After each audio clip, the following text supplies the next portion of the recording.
Ibnu Khaldun, nama yang sangat populer di dunia Islam. Siapa yang tak kenal Ibnu Khaldun? Saya kira hampir semua orang, terutama yang bergelut di bidang ilmu, tahu betul siapa Ibnu Khaldun. Dan di tangan saya, ini adalah kitabnya yang sangat terkenal, Muqaddimah Ibnu Khaldun, terutama bagi yang belajar sosiologi, sejarah, pasti akan akrab atau familiar dengan kitab ini. Nah, di video ini saya akan membahas tentang salah satu isi dari kitab ini, tapi tentang pemikiran politik yang terkait dengan dinasti, kerajaan, khilafah, dan hal-hal yang terkait. Silahkan simak videonya berikut ini.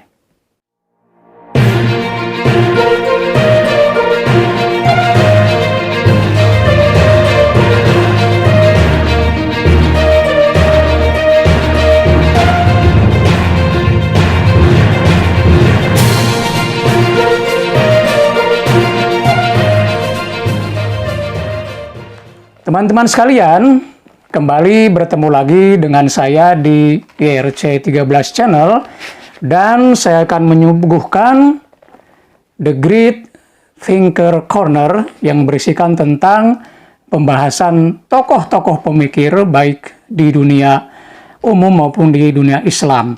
Dan kali ini saya akan membahas tentang Ibnu Khaldun, yaitu dalam kitabnya Muqaddimah Ibnu Khaldun, terutama yang berkaitan dengan pemikiran politik tentang dinasti, kerajaan, khilafah, dan hal-hal yang terkait.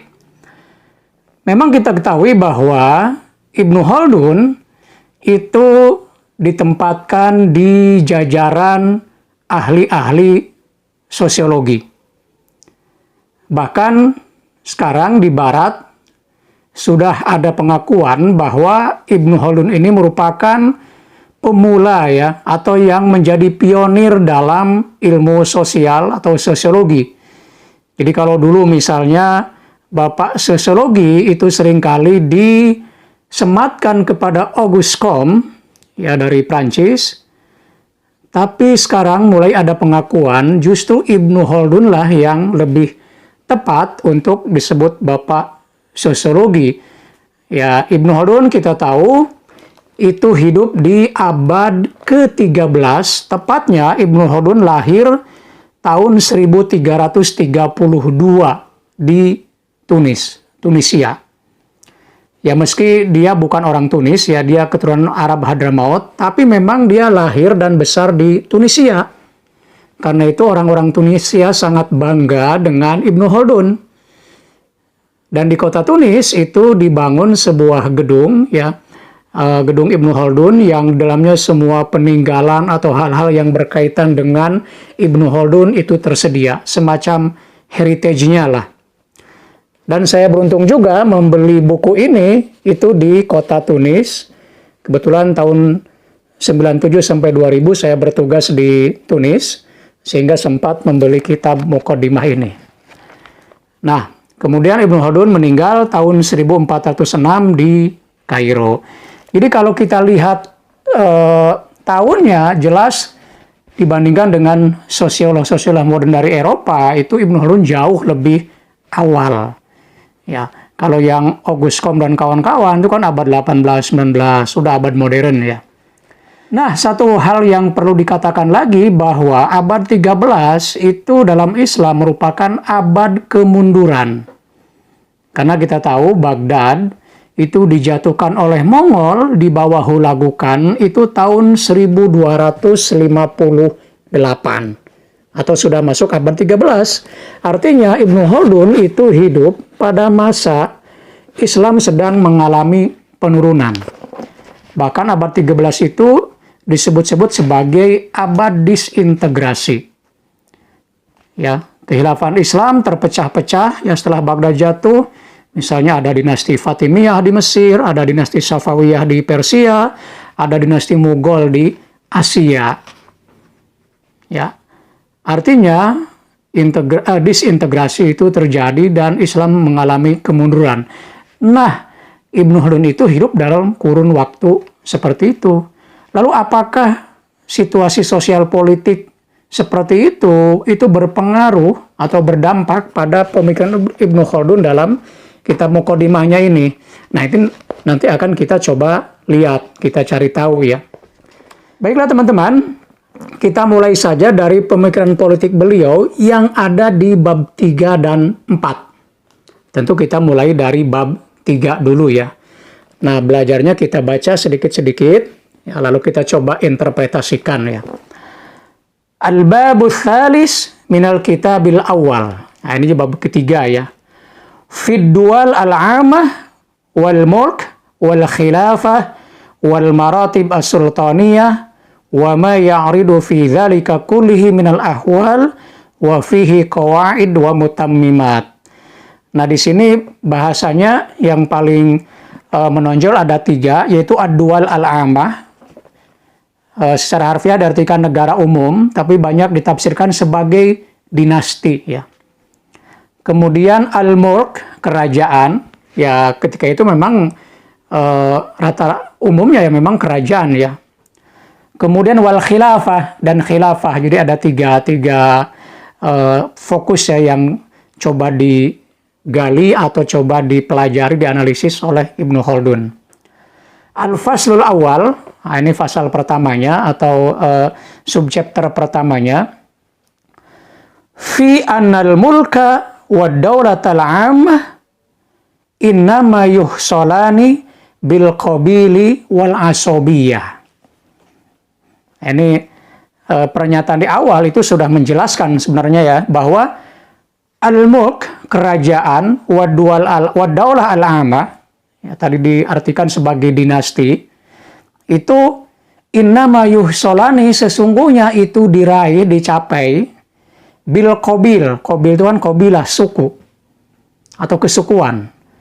Wal asobiyah dan asobiyah. Ini kata-kata asobiyah, ini kata yang sangat populer dari Ibnu Khaldun.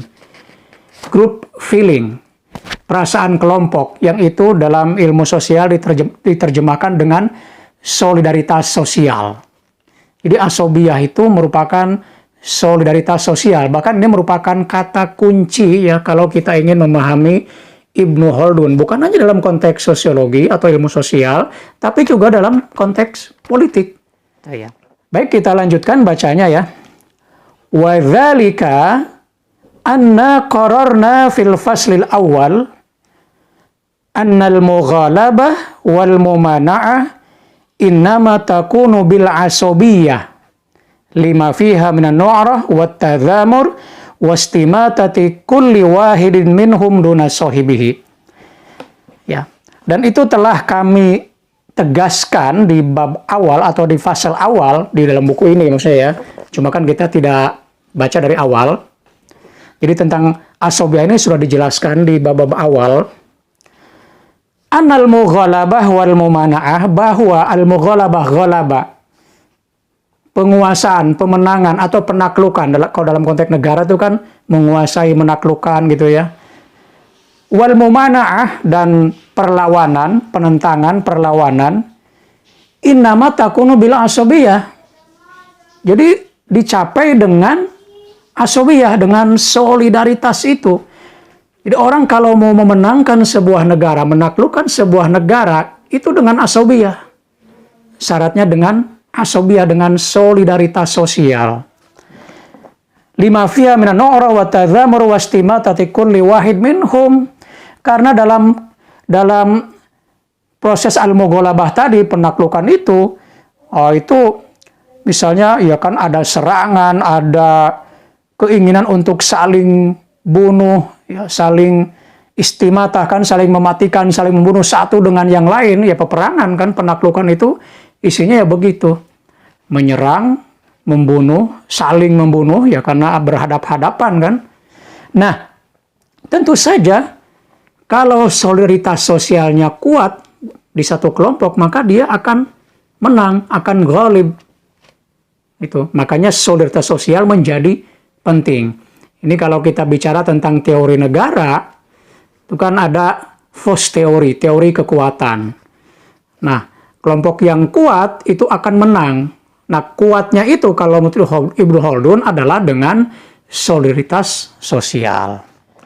Thumma innal mulka mansibun syarifun maldzudun. Nah, kata Ibnu Khaldun, kerajaan itu adalah sebuah jabatan yang mulia, maldzud, yang penuh kenikmatan, enak, ladzid, maldzud. Yashtamilu ala jamil khairat ad-dunyawiyah. Kerajaan itu mencakup semua kebaikan-kebaikan duniawi, keuntungan-keuntungan duniawi. Kalau jadi raja, mau apa saja pasti bisa kan? Mau apapun pasti terpenuhi. Tuh. Wasyahawat al-badaniyah. Ya, syahwat jasmani juga bisa terpenuhi.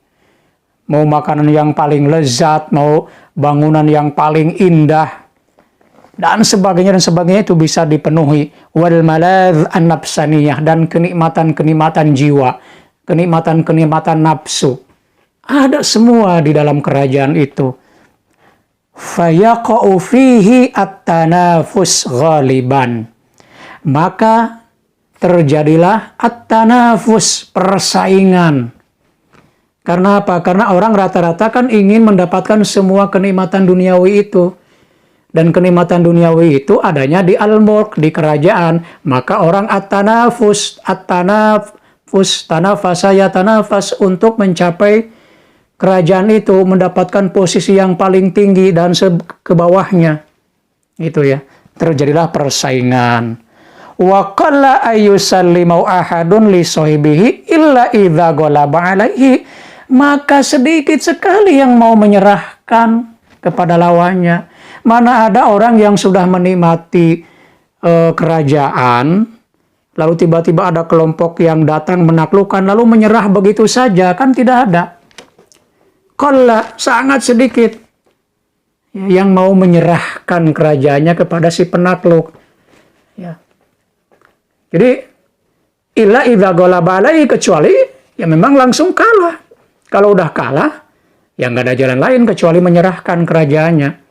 Dan itulah penaklukan. Jadi yang menaklukkan, dialah yang mendapatkan. Gitu. Yang ditaklukkan otomatis menyerahkan. Gitu ya. Fataqa'u al-munaza'ah wa tufdi ilal harbi wal qital wal mughalabah. Dan kondisi itulah yang kemudian bisa melahirkan al-munaza'ah, pertikaian, perselisihan, pertempuran, wa tufdi ilal harbi, dan menyebabkan kepada peperangan, wal qital, sama peperangan, saling bunuh-membunuh, ya. Wal mughalabah, dan penaklukan tadi itu. Wa sya'un minha, dan sejenisnya, la yaqau illa bil asobiyah. Dan semua itu tidak akan terjadi, tidak akan tercapai kecuali dengan asobiyah, dengan solidaritas sosial tadi itu. Kama dzakarnahu anifan, seperti yang tadi kita sebutkan. Jadi kata kuncinya asobiyah, ya, solidaritas sosial. Bagaimana sebuah kelompok ingin mendapatkan kemenangan untuk menaklukkan sebuah wilayah, maka solidaritas sosialnya harus kuat. Nah, ini saja dulu sebagai pengantar awal untuk studi pemikiran politik Ibnu Khaldun tentang dinasti, negara, dan khilafah. Mudah-mudahan bisa dipahami dan ada manfaatnya. Sampai bertemu kembali di video berikutnya. Tetap semangat!